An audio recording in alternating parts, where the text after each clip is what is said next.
मुंबई पुणे जो एक्सप्रेस महामार्ग आहे, या मार्गावर बघितलं गेलं तर मुसळधार पावसामुळे जी दरड कोसळलेली आहे, यामध्ये या दरड कोसळल्यामुळे वाहतूक देखील ठप्प झालेली आहे, वाहतूक देखील विस्कळीत झालेली आहे. आपण जर हे दृश्य बघितलं तर दरड कोसळल्यामुळे जे वाहतूक येण्या-जाण्यासाठी ज्या गाड्या आहेत, फोर व्हीलर्स आहेत, बसेस आहेत, ह्या देखील विस्कळीत झालेल्या आहे आणि जाण्याचा मार्ग देखील पोलिसांकडून प्रशासनाकडून बदलण्यात आलेला आहे.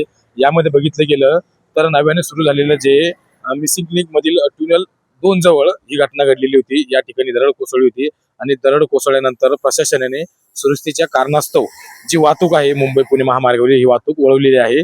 यामध्ये सध्या बघितलं गेलं MCRDC पोलीस तसेच आपत्ती व्यवस्थापन यंत्रणा या देखील युद्ध पातळीवर माती आणि दगड काढण्याचं हटवण्याचं काम करत आहे. या ठिकाणी प्रशासन देखील सज्ज झालेलं आहे.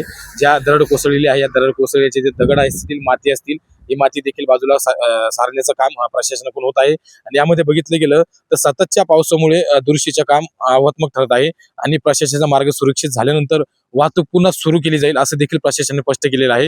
आणि यामध्ये बघितलं गेलं वाहतुकीवरील परिणाम, पर्यायी मार्ग तसेच प्रकल्प पुन्हा कधी सुरू होण्याची शक्यता आहे, याची सविस्तर माहिती जाणून घेण्यासाठी आपण स्टार महाराष्ट्र न्यूज या लिंकवर जाऊन पूर्ण ही माहिती आपण जाणून घेऊ शकतात. आणि यामध्ये बघितलं गेलं तर या दृश्याच्या माध्यमातून अशा प्रकारची दरड कोसळलेली आहे. दरड कोसळल्यानंतरचं जे दगड असतील, माती असतील, हे माती हटवण्याचं काम प्रशासनामार्फत करण्यात येत आहे आणि लवकरच वाहतूक चालू होईल असं देखील प्रशासनाकडून सांगण्यात येत आहे. नवनवीन घडामोडी पाहण्यासाठी स्टार महाराष्ट्र न्यूजला सबस्क्राईब करा आणि ताज्या बातम्यांचे अपडेट मिळवण्यासाठी बेल आयकॉनला प्रेस करा आणि परिपूर्ण बातमीबरोबर रहा, इतरांपेक्षा एक पाऊल पुढे.